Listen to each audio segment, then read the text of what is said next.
Министерот за надворешни работи во заминување Никола Поповски денес пред новинарите даде отчет за министерството со кое раководел, при што рече дека Европската унија треба да го смени односот кон земјите кандидати и да даде времена рамка со која ќе се одреди кога таа земја ќе биде примена во Европската унија. Од европска перспектива би било многу интелигентно да се даде некоја рамка временска, во која временска рамка би се направила евалуација на некои контури на тоа што се критериуми за членство во Европската унија, бидејќи таа категорија стана многу флуидна во изминатиот период, особено после последните бранови на проширување и фактот дека политички не беше опортуно во многу голем број на земји членки на Европската унија воопшто да се говори за проширувањето. Сметам дека во оваа фаза, и тоа е идејата на Берлинскиот процес, треба земјите членки да покажат иницијативност и свесност, дека можеби не носи политички поени во Европската унија да говорите дека Балканот треба да е дел од Европската унија, но доколку не дадете јасна и недвосмислена перспектива за кога тоа ќе се случи, си ја компромитирате сопствената сигурност, безбедност и дефинитивно не правите услуга на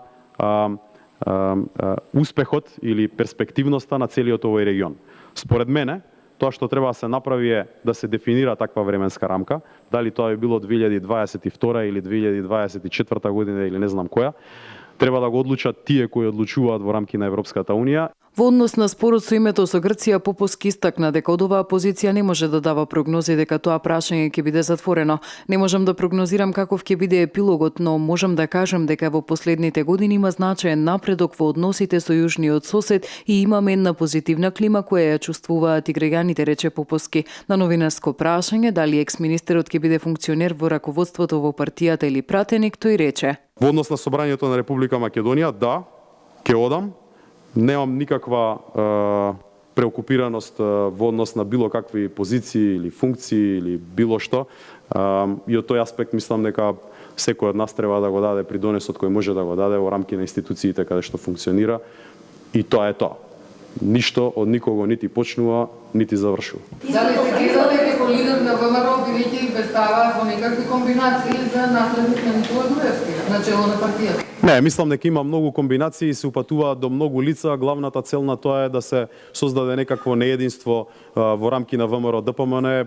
Моја проценка е дека нема да може да се успее во таква цел. Очигледно е дека се прави со политичка агенда, таква нешто. Во неговиот отчет за министерувањето зборуваше за проектите спроведени од Министерството за надворешни работи и повтори дека главна цел била ЕУ интеграцијата, а тоа го покажало 8 пати едно по друго препораката за почеток на пристапните преговори.